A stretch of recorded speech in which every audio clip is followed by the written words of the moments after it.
Hello, everybody. It's Loomer. I'm here at E3, and we're going to be doing a quick interview with Watch Dogs and Watch Dogs 2 creative director Jonathan Morin. Hello, Jonathan. Thank you again for chatting. And we did an interview back in 2013 for the first one. Really enjoyed it, actually. It was a really good game, so I'm very much looking forward to the sequel. So I collected some community questions from my channel, which is composed of a lot of Assassin's Creed fans, but also Watch Dogs fans. So one of the highest voted questions was from Colin Blackett, who was wondering, can we expect any references to Aiden Pierce in the game? We're big fans of Easter eggs, but I'm not going to spoil whether or not we have some reference to him in the second game. Yeah, I figured. So in in the same vein, we had a question from UD Vlogs, who asked, like in the first Watch Dogs, will there be crossovers with Assassin's Creed? It's pretty much the same answer. We're a big fan of it. I'm sorry for the same.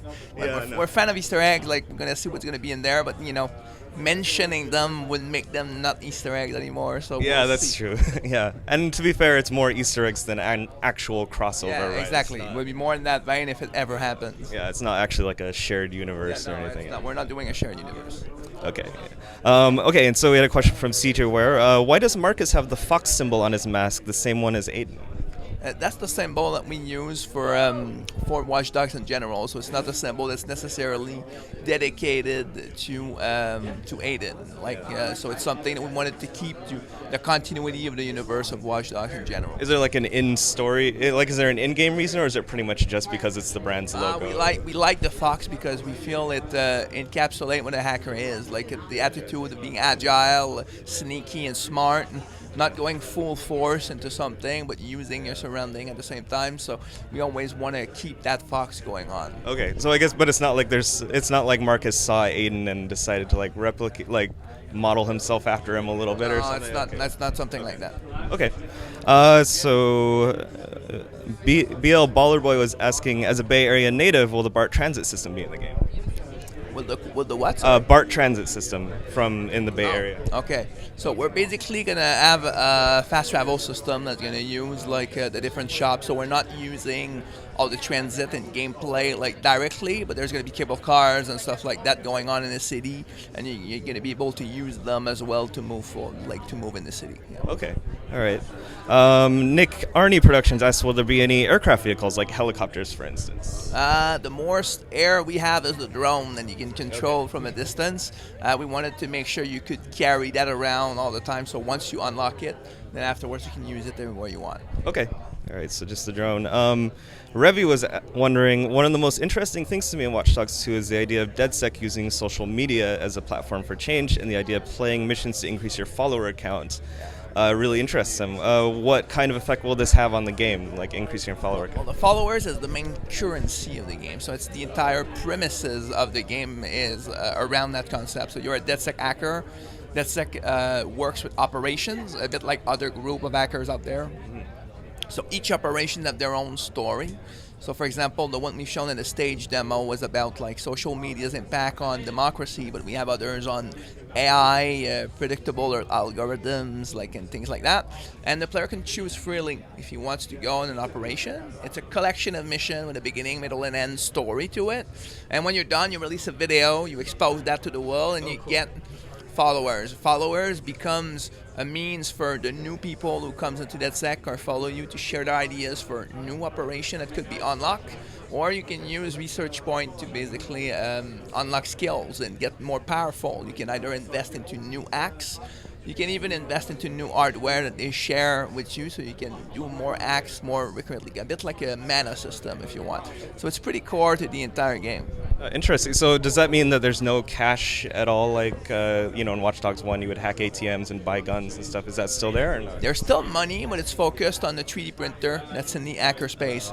So you can use the 3D printer to create the two drones that we've shown in the demo, like the RC car and the flying drone, and all the weapons. There's some that are focusing more on tasing to support non-lethal more in the second game, and the lethal one are back as well if we want to go this way. Okay, awesome.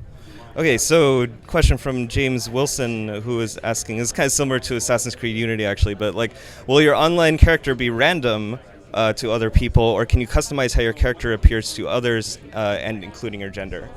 You can customize the character online. to make sure that you can have a certain fit to it. So at the beginning of the game, it's one of the things you're going to do is, I don't want to spoil exactly how, but you're going to be able to control your appearance for another player. It's going to include ethnicity and all the clothing. And that's going to be the focus for this game. What about gender? Is that included as well? It's going to focus more on keeping like Marcus or everything, or else it's going to spoil some of the invasion gameplays that we have going on like this. Okay. Question from Master Assassin Fernando: will we get a garage, or will there be auto body shops for customization of the vehicles in Watch Dogs? We're going to stick to the car in the man that was on the first game. The difference this time is there's going to be a certain collection of cars that will be almost impossible to find in the world, and you're going to be able to either find them or buy them in the car shops, if you want. Yes. Okay. Do you get to? This is from 96U Creations. Do you get to choose when Marcus wears his headphones, or does he only put them on at given points in the game? And if you are able to choose, are there different radio stations? You don't choose, like Marcus is kind of part of his attitude to put them on.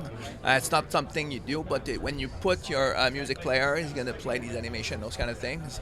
And yes, there are radios in the game, so you can have all the system of your playlist. And there's a radio station that you can play on your iPhone as well, or on your phone. Yes. And also on your in the radios, like there's the same radios are passing in the cars as well. Yeah. Okay.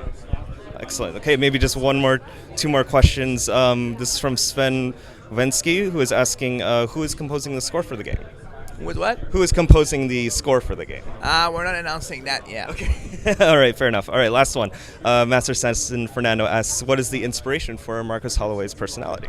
That would be the Bay Area. Like when we went to the Bay Area and started to talk to the different companies up there in Silicon Valley, it was quite striking, the mood and of the place. Like there are a collection of people who think outside the box and make a lot of innovation in San Francisco, and we wanted that to be conveyed because we felt that attitude fit very well with what a hacker is.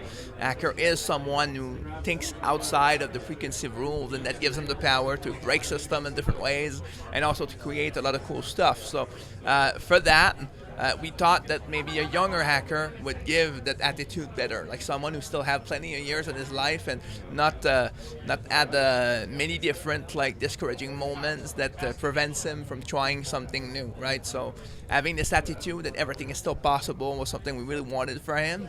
So that was one part of it.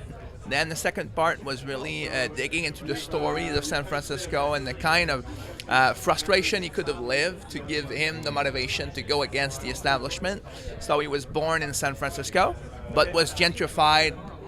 His family was gentrified into Oakland. That's where he spent most of his times. So he was capable of living there. He learned computers. Brilliant programmer, but because of his skills and where he comes from and who he is, he got wrongly profiled a couple of times. CTOS ended up pointing him at crimes because he knew computers and had certain criteria, and that's the kind of frustration that ended up pushing him to go into DedSec and start like dealing with it. Almost kind of like, it's almost a little ironic because you're profiling everyone in Watch Dogs 1, and then he's like the victim of profiling, I guess, in Watch Dogs 2. We like this way of doing it, right? If you wanna be exposed to the possibilities, there's nothing better than feeling the desire to use it yourself. Yeah. Okay. Oh, so on the subject of San Francisco and Oakland, real quick, as a Bay Area native, I'm curious if it's just San Francisco that you'll be visiting, or are there other areas in the Bay Area like Oakland and others that you can? There's Marin County, Oakland, San Francisco, and Silicon Valley. They're all there. Wow. Awesome. That's great. Okay, great. I think that's all the time we have for now, but thank you very much for taking the time to chat and answer some questions. The game comes out November 16th? 15th. I was off by one. One day, you're fine. Classic programmer error. All right. All right. Well, thank you again, and stay tuned for more, mostly Assassin's Creed videos on my channel, but maybe some Watch Dogs coverage as well. All right. Bye, everyone.